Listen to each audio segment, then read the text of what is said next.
Let's move on before I get banned off of YouTube as well.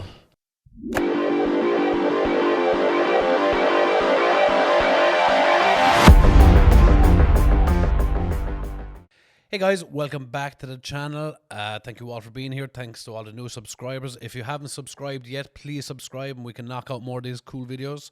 Also, for anyone that uses Spotify, I'll put the link here. It's the strongest podcast, and I'll upload these videos as well if you want to listen there. And make sure you check out my website. Maybe pick up a teddy, maybe pick out up a t-shirt. Thank you very much, as always.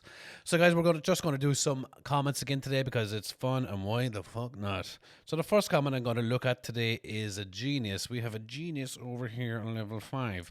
Tobias Rosengren. Giants Live is a fraud. Every time I watch their content on YouTube, it's pre-recorded, never live. I'm going to give you the benefit of the doubt here, Rosenberg, and assume that you have no brain between your ears. First of all, the link is here. If you need to watch Strongman Live, I don't think there's any Strongman Live on YouTube. That goes for official Strongman or Shaw Strength or anything like that. But if you want to watch Giants Live, that is the link there. Go click there, you silly cunt. Let's move on. I would, but I won't. I get what you're saying, but steroids not turning zero into a hero, but I would still like to see pro strongmen talk about it. Strongman is the only major strength sport where there is zero talk about steroids. Afraid it's not tested, so why are these athletes just open about it? It's time. It's not time, and it's such a stupid question.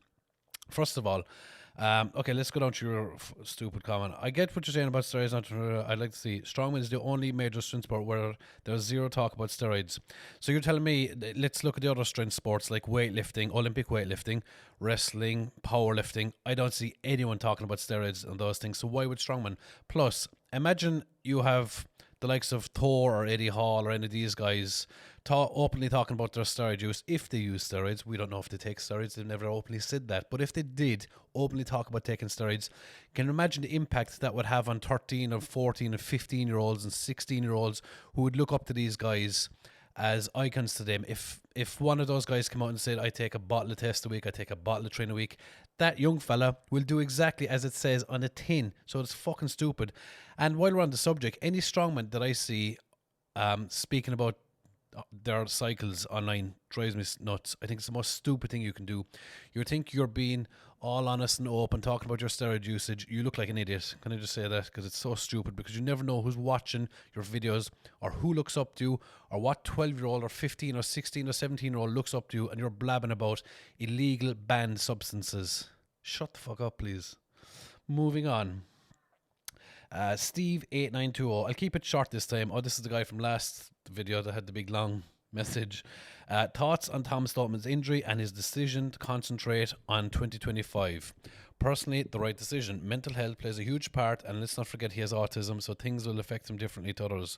The only thing that autism has done to Tom is turned him into a beast. The man is unstoppable. Now, I notice a lot of people are talking recently about Tom's performance at Las Vegas. And you're shitting on him. A lot of you are forgetting that he's still 3 times world's strongest man. Not many people can say they won 3 times. In fact, isn't it like Shaw, Marius, Big Z, Tom obviously. I know there's more there, but I've been put in the spot. But there's like 5 or 6 guys. Tom is one of the best strongmen on the planet, and everyone is judging him based on his last performance, which is fairly unfair, to be honest. And he's beating himself up about it. So let's talk about, because I know there's a lot of people talking about this at the minute. A lot of people say he should dump Dan, and I think he should. Now, that's no disrespect to Dan. Dan is a brilliant coach. Dan has got Tom winning Britain's Strongest Man. He's got him winning 3 World's Strongest Man titles. He's done so much for Tom. And Dan has also got Luke winning Europe's Strongest Man. There's no problem with Dan's coaching, in my opinion. But sometimes you just need change. You just need change because people grow all the time. And it's just nice to get a different perspective sometimes. It's like even if you go to the same doctor all the time, it's just literally getting a second opinion, in my opinion. And there's no harm in changing up coaches once in a while. And it's no bad reflection of Dan. Dan's a brilliant coach, but it's just sometimes you just need to change. And I think that's what Tom needed to do. And I think he's done it, as far to the best of my knowledge. So it's good to see what happens with Tom when he chooses his coach. I'm not sure what coach he's going with. Um, I would like to see him go with Shane, and he probably will follow on and go with Luke onto MST with Shane. I work with MST. I work under Luke Richardson, and I can't only say good things about it. Like when I'm being programmed, there's nothing on that program that is not to benefit something that's coming up for me. Like there's no space fillers in the programming. So I'd like to see Tom working with Shane for a while and see what happens. I think Tom needs to do that to take on Hooper, because Hooper is he's just getting better all the time. I don't think there was any phase of Hooper's time in strongman where he flatlined. Hooper is constantly at this fucking position where he's growing all the time. He's getting stronger, smarter, better. So I think Tom needs to do something similar. And like you will learn new things when you move a new coach. And it's a good thing that Tom has kind of moved on from Dan. And like I say, it's no bad reflection of Dan. Dan's a great fella. I have great time for Dan. He's a good laugh. He's a great coach. He's highly intelligent. So yeah, that's my take on it. Moving on. Hooper is on another level of discipline. No, he's not. That's the thing about Hooper that annoys me. Even if we look back at the World Deadlift Championships that was on in Vegas there 2 weeks ago, Hooper spent 2 days prior to that not being disciplined. He spent the 2 days prior to that walking. He did 20,000 steps a day. He had blisters on his feet, and the cunt still turned up and nearly pulled 505. So it's not his discipline. It probably is, to be honest, in his prep leading up to a show. But he's not as disciplined as we'd like him to be, do you know?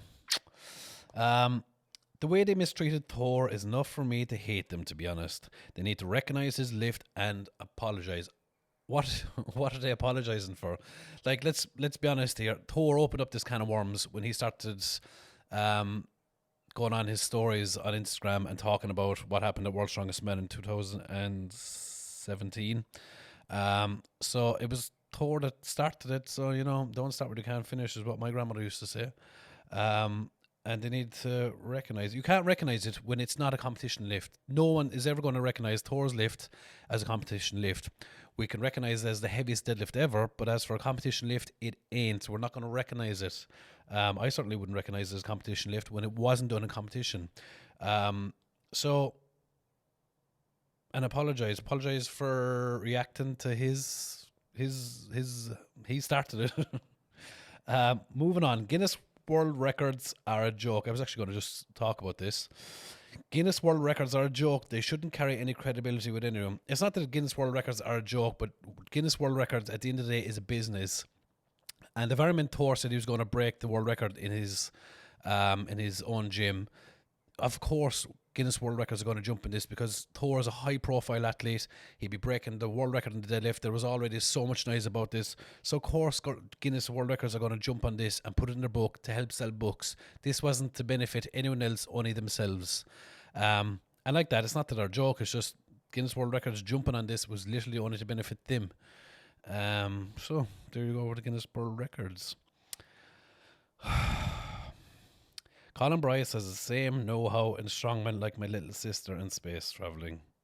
Ice Arrow, your sister isn't going to space. She's not going to be an astronaut. She'll probably end up on OnlyFans, and we'll get to see her butthole for probably $4.99 a month. So, I don't think so. That's let's move on before I get banned off of YouTube as well. You can tailor a comp to suit certain competitors. Even the best guys have weaknesses. Correct? And you can tailor it, but like I've never seen a competition tailored, to be honest, to suit anyone. And I know a lot of you will argue with that. Z couldn't do arm over arm or keg toss. Mitch has very few weaknesses because he's statically strong and good at moving events.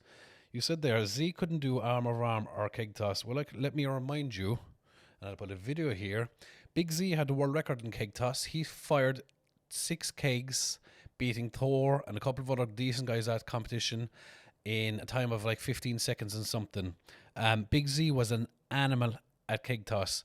I'd only love if there was some sort of time machine where we could put Big Z and Hooper and Thor 2018 and Eddie Hall 2017 into competition, get a big fucking time machine, put these cunts in one competition. I would love it. I would love it. And you said Mitch has very few weaknesses. The thing about Mitch is, and it's one of the reasons why he dominates so much, is he has no weaknesses. He's fit, he's statically strong, he can move, he's really good grip events, he's good at stones, he's good at those weird fucking carry events like the nickel stones and that. There is no weakness for Mitch, and that's the reason why he's so dominant. The reason why other people's aren't as dominant is because they have certain weaknesses when they come into different competitions. Like when you transition from Rogue to Giants Live to World's Strongest Man, you always get these weird little events sometimes. And Mitch seems to be able to dominate them so fast. That's just what makes Mitch so good, is he doesn't have any weaknesses. Zero. None. That's it. That's the size of it. How do you think John Paul would fare at today's level competition? Again, talking about my time machine, he's another fella I'd love to. But see, the thing about John Paul was dealing with an era where they weren't as statically strong or gifted or devoted to strongmen as the same way they are now. I think if John Paul was born in the same, let's say John Paul was born in the 90s ish, right? I think John Paul would be another Mitchell Hooper. He would just be so dominant because John Paul back in the day hated losing, and he was so dominant. He was so full of energy as well.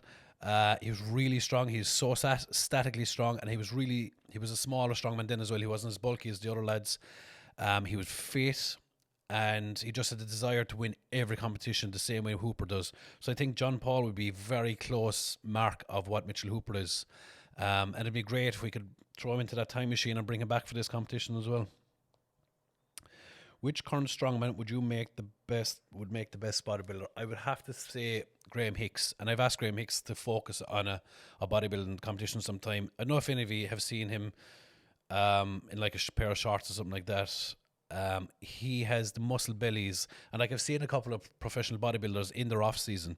He has muscle bellies that you'd see in a pro bodybuilder. His arms sit like off season, like he's like 24, 25-inch arms, and it's all muscle. He's got these huge muscle bellies. He's got massive quads, massive calves. He's got a huge back, obviously. Big, massive, muscly chest, big arms, big forearms. I think if he focused on a competition, he'd dominate a pro stage. But in bodybuilding, it's just the man has so much muscle in his body, and he's not that tall either. Like I think he's 5'10" or 5'11", and he weighs, with his full competition mode, I think there in Las Vegas, he was like 160 kilograms, which is outrageous for 5'11". I don't want to trash Big Z, but if you took a prime, oh, here we go, kind of what we're talking about. If you took a prime Brian, Thor, Eddie, Hooper, and even Martins in a contest, let's add John Paul to that. Z would come in last. Brian's the GOAT, and Hooper is catching up fast. I think Z was the GOAT until Brian retired at the top with his win as strongest man on earth. Eddie and Brian and Thor and possibly Will again retired at the top. Thor hasn't retired, even though he retired for a short time.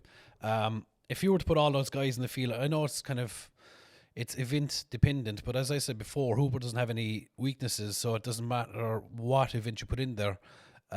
He would be top 3 in all those events, whereas all the rest of the lads had small little weaknesses somewhere. Like if you look at Eddie's grip was bad, so I don't think he'd come out on top there.